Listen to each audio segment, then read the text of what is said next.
বিসমিল্লাহির রহমানির রহিম। আমি জাহাঙ্গীর আলম, পল্লী উন্নয়ন academy laboratory school and college, Bogura. একাদশ ও দ্বাদশ শ্রেণীর শিক্ষার্থীদের তোমাদেরকে আজকে হিসাব বিজ্ঞান ক্লাসে আমরা উৎপাদন ব্যয় হিসাব অধ্যায় নিয়ে কথা বলবো। তাহলে আমরা আজকে আলোচনা করব উৎপাদন ব্যয় হিসাব। আমরা যদি এই ছবির দিকে দৃষ্টিপাত করি তাহলে দেখব শ্রমিকরা গার্মেন্টস থেকে বা পোশাক শিল্প থেকে বা যে কোনো উৎপাদনশীল প্রতিষ্ঠান থেকে কাজ করে তারা কাজে যাচ্ছেন না অথবা কাজ করে বের হচ্ছেন। তোমাদের কাছে কি মনে হয় যে তারা কাজে যাচ্ছেন? পরের ছবি যদি দেখি আমরা, তারা অলরেডি কাজ শুরু করেছেন, একটি উৎপাদনশীল কাজ অর্থাৎ পোশাক শিল্প তারা কাজ করছে। এরপরে যদি দেখি আমরা এই ছবিতে, তাহলে আমরা নিশ্চিত বুঝতে পারবো যে তারা কাজ শেষে বাড়ি ফিরে যাচ্ছে, অর্থাৎ নিজ যেখানে অবস্থান করে সেই অবস্থানে তারা ফিরে যাচ্ছে।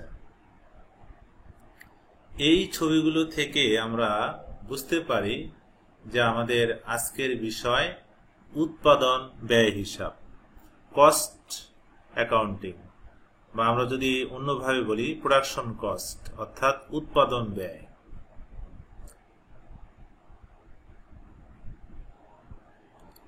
তাহলে আমরা যদি এখন আসি যে উৎপাদন ব্যয় হিসাব বলতে কি বুঝি, বা এই উৎপাদন ব্যয় বা কস্ট অ্যাকাউন্টিং বলতে আমরা কি বুঝব।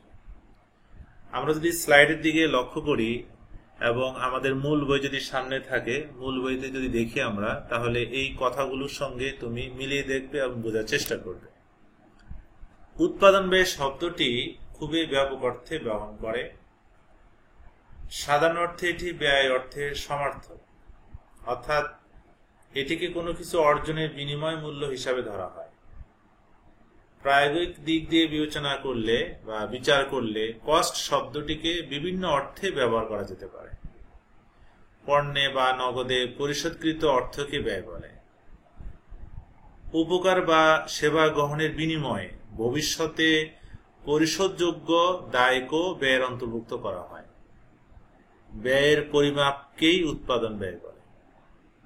তাহলে আমরা এই সিদ্ধান্তে আসতে পারি যে উৎপাদন ব্যয় বলতে আমরা কি বুঝি, অর্থাৎ আমরা একটা সুবিধা দিব, এর বিনিময়ে যে অর্থ নিব আমরা, এই অর্থই হলো আমাদের উৎপাদন ব্যয়। অর্থাৎ অন্যভাবে যদি আমরা বলি, একটি প্রোডাক্ট অর্থাৎ পণ্য মানুষের কাছে পৌঁছানো পর্যন্ত তার পূর্বে যে ব্যয়গুলো হয়, সেই ব্যয়গুলোর সমষ্টি যদি আমি করি তাহলে পেয়ে যাব আমাদের উৎপাদন ব্যয়। আমরা যদি একটু সামনের দিকে অগ্রসর হই তাহলে কি পাবো, অর্থাৎ এই যে অধ্যায়টি আমাদের উৎপাদন ব্যয় হিসাব, এখান থেকে আমরা কি জানবো বা কি শিখতে পারবো আলোচনার শেষে। আমরা এই বিষয়গুলো জানতে পারবো, বুঝতে পারবো। যেমন উৎপাদন ব্যয় হিসাবের উদ্দেশ্য ব্যাখ্যা করতে পারবো। উৎপাদন ব্যয় হিসাব এবং আর্থিক হিসাবের মধ্যে কি পার্থক্য রয়েছে সেটি আমরা নির্ণয় করতে পারবো। উৎপাদন ব্যয়ের উপাদান সমূহের মাধ্যমে উৎপাদন ব্যয় বিবরণী প্রস্তুত করে মোট উৎপাদন ব্যয় ও বিক্রয় মূল্য নির্ধারণ করতে পারব। বিধি মোতাবেক দরপত্র, যাকে আমরা টেন্ডার বলি, প্রস্তুত করতে পারব। মজুরি ও বেতন বিবরণী সম্পর্কে আমরা ধারণা লাভ করতে পারবো এবং বেতন মজুরি বিবরণী আমরা প্রস্তুত করতে পারব। আমরা যদি একটি চিত্র দেখি, প্রোডাকশন কস্ট ফ্লো, মানে কিভাবে প্রোডাকশনের কস্ট অর্থাৎ উৎপাদন ব্যয়গুলো পর্যায়ক্রমে হয়ে থাকে। আমরা যদি স্লাইডের বাম দিকে লক্ষ্য করি, আমরা দেখব মাঝখানটুকু লেখা আছে ম্যানুফ্যাকচারিং প্রসেস, মানে উৎপাদন বা তৈরিকরণ প্রক্রিয়া যেটা। এখানে আমরা যদি বাম পাশে লক্ষ্য করি স্লাইডে, দেখব ডাইরেক্ট মেটেরিয়াল আমাদের ম্যানুফ্যাকচারিং দিকে তীর চিহ্ন দেওয়া রয়েছে। ডাইরেক্ট লেবার এবং ওভারহেড, এই তিনটি উপাদান আমাদের দৃষ্টি দেওয়া হচ্ছে কোন দিকে? ম্যানুফ্যাকচারিং, মানে যেখানে উৎপাদন হবে। তার মানে হলো আমি যখন কোনো প্রোডাক্ট তৈরি করব, সেই প্রোডাক্টের ক্ষেত্রে এই তিনটি উপাদান অপরিহার্য, যাকে যদি আমরা বাংলায় বলি কাঁচামাল, শ্রমিক বা শ্রমিকের মজুরি এবং প্রত্যক্ষ খরচ, এই তিনটি উপাদান ছাড়া কখনই আমাদের উৎপাদন করা সম্ভব নয়। তাহলে আমরা এই বিষয়গুলো নিয়ে এখন কথা বলবো। তাহলে উৎপাদন ব্যয় হিসাবের উদ্দেশ্য কি? আমরা যে উৎপাদন ব্যয় হিসাব করব, কি উদ্দেশ্যে করব? আমরা প্রথমে ব্যয় অর্থে শ্রেণীবিন্যাস, অর্থাৎ ব্যয়গুলো যে হবে সেগুলো আমরা ক্লাসিফিকেশন করব বা শ্রেণীবিন্যাস করতে পারবো কি কি ব্যয় হচ্ছে আমাদের। 2 নম্বরে আমরা ব্যয় তথ্য লিপিবদ্ধ করতে পারবো, ব্যয় সম্বন্ধে যে তথ্যগুলো আছে এগুলো লিখে রাখতে পারবো। উৎপাদন ব্যয় নির্ধারণ করতে পারবো, যে আমার একটা প্রোডাক্টের জন্য উৎপাদন ব্যয় কত টাকা হয়েছে, এই ব্যয়টি আমরা নির্ধারণ করতে পারবো। উৎপাদন ব্যয় অর্থাৎ কস্ট অ্যাকাউন্টিং যাকে আমরা বলি, এটাকে নিয়ন্ত্রণ করতে পারবো বা কন্ট্রোল করতে পারবো। দ্রব্যের বিক্রয় মূল্য নির্ধারণ, অর্থাৎ আমি যে প্রোডাক্টটি তৈরি করলাম এই প্রোডাক্টটি কি মূল্যে বা কত প্রাইসে আমি সেল করব, সেই মূল্যটি আমি নির্ধারণ করতে পারবো বা সেলস প্রাইস নির্ধারণ করা। মুনাফা নির্ণয়, অর্থাৎ আমি যেই প্রোডাক্টটি তৈরি করব এই প্রোডাক্টটি যে আমি বিক্রয় করব, নিঃসন্দেহে মুনাফা করেই তো বিক্রয় করব। সুতরাং এই মুনাফা কত করব বা কত টাকা করলে আমার প্রতিষ্ঠানে উৎপাদন ব্যয়টি রিকভার হবে, সেই মুনাফা আমরা নির্ণয় করতে পারবো। তাহলে এই বিষয়গুলো হলো আমাদের উৎপাদন ব্যয় হিসাবের উদ্দেশ্য। দেখে আমরা পরবর্তীতে স্লাইড আমাদের জন্য কি অপেক্ষা করছে। আমরা পাবো উৎপাদন ব্যয়ের উপাদান, অর্থাৎ আমরা যে কিছু আগে বললাম যে একটি প্রোডাক্ট তৈরি করতে গেলে আমাদের যে উপাদানগুলোর প্রয়োজন, সেই উৎপাদন ব্যয়ের উপাদানগুলো আমরা এখন আলোচনা করব। প্রথমে আমাদের লাগবে প্রত্যক্ষ ব্যয়, নেক্সট পরোক্ষ ব্যয়, অর্থাৎ এই 2 ধরনের ব্যয়ের সমন্বয়ে আমাদের যে কোনো প্রোডাক্ট তৈরি করা সম্ভব। এখন আমরা আলোচনা করব প্রত্যক্ষ ব্যয়ের উপাদানগুলো কি কি। প্রত্যক্ষ ব্যয়ের যে উপাদান, ফার্স্ট হলো প্রত্যক্ষ কাঁচামাল, যাকে ইংরেজিতে বলা হয় র মেটেরিয়ালস বা ডাইরেক্ট মেটেরিয়ালস, কাঁচামাল। এই জিনিসটি হলো আমি যে প্রোডাক্ট তৈরি করব ওই প্রোডাক্টের জন্য যে অপরিহার্য উপাদান। আমরা যদি একটা এক্সাম্পল বলি, যে পোশাক শিল্পের কাপড় হলো আমাদের কাঁচামাল। আমরা যদি একটা ইট ভাটার কথা বলি, ইট ভাটা ইট তৈরি হয় মাটি দিয়ে, সুতরাং মাটি হলো কাঁচামাল। আমরা আগে চক দিয়ে বোর্ডে লেখালেখি করতাম, তাহলে এই চক তৈরি করা হয় চুন দিয়ে, তাহলে চুন হলো চক তৈরির কাঁচামাল। আমার মনে হয় এই কাঁচামাল সম্পর্কে তোমাদের জ্ঞান হয়েছে বা যথেষ্ট অভিজ্ঞতা হয়েছে এই আলোচনার মাধ্যমে। নাম্বার 2 হলো প্রত্যক্ষ শ্রম, অর্থাৎ শ্রমিকের মজুরি। যে শ্রমিক আমার কাঁচামাল উৎপাদনে অর্থাৎ প্রোডাক্ট তৈরি কাজে কাজ করবে, সেই শ্রমিকের যে মজুরি প্রদান করতে হবে, এই মজুরি হলো প্রত্যক্ষ শ্রম বা মজুরি।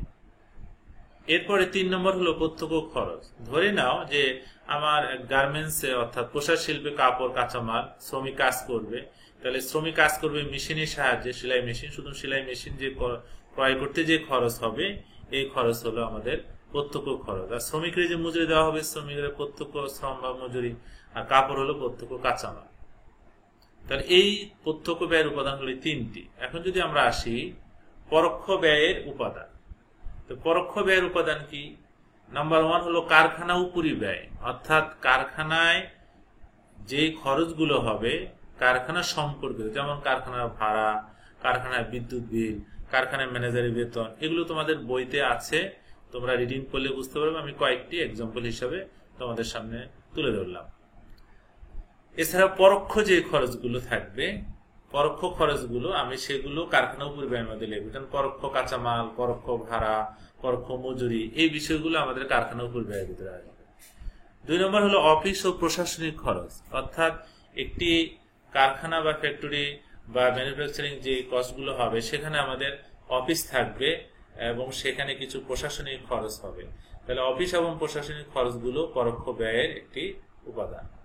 নেক্সট যদি আমি চিন্তা করি বিক্রয় ও বন্টন খরচ, অর্থাৎ আমার প্রোডাক্টটা তৈরি করার পরে অফিস দেখাশোনা করবে, অফিস আমার যেখানে সেলস কেন্দ্র, বিক্রয় কেন্দ্র, সেখানে এই পণ্যগুলো পৌঁছে দেবে বিক্রয় করার জন্য। তো সুতরাং বিক্রয় এবং বন্টনার একটি খরচ থাকবে, সেই খরচগুলো হলো আমাদের পরোক্ষ ব্যয়ের উপাদান। তাহলে আমরা দেখলাম পরোক্ষ ব্যয়ের উপাদান হলো আমাদের 3টি। তাহলে তোমাদের এরপরে যদি আমরা আলোচনা করি যে উৎপাদন ব্যয় বিবরণী, উৎপাদন ব্যয় বিবরণী, অর্থাৎ উৎপাদন ব্যয় বিবরণী যখন আমরা করব তখন আমাদের স্টেপ বাই স্টেপ কোন বিষয়গুলোর প্রয়োজন সেই বিষয়গুলো আমরা ধারাবাহিকভাবে তোমাদের সামনে এখন উপস্থাপন করছি। ব্যবহৃত কাঁচামালের ব্যয়, এই ব্যবহৃত কাঁচামালের পরে আমাদের যেই রেজাল্টটা আসবে আমাদের সেটার নাম হবে মুখ্য ব্যয়। এই ধারাবাহিকতা তোমার লক্ষ্য করতে হবে। এরপরে কারখানার উৎপাদন ব্যয়, তৈরি পণ্যের উৎপাদন ব্যয়, বিক্রিত পণ্যের ব্যয়, মোট ব্যয়। এরপরে লাভ অথবা ক্ষতি, আমার যদি মোট ব্যয় বেশি হয় বিক্রয় মূল্যের তুলনায় তাহলে ক্ষতি হবে, আর যদি মোট ব্যয় বিক্রয় মূল্যের তুলনায় যদি কম হয় অপেক্ষাকৃত তাহলে লাভ হবে।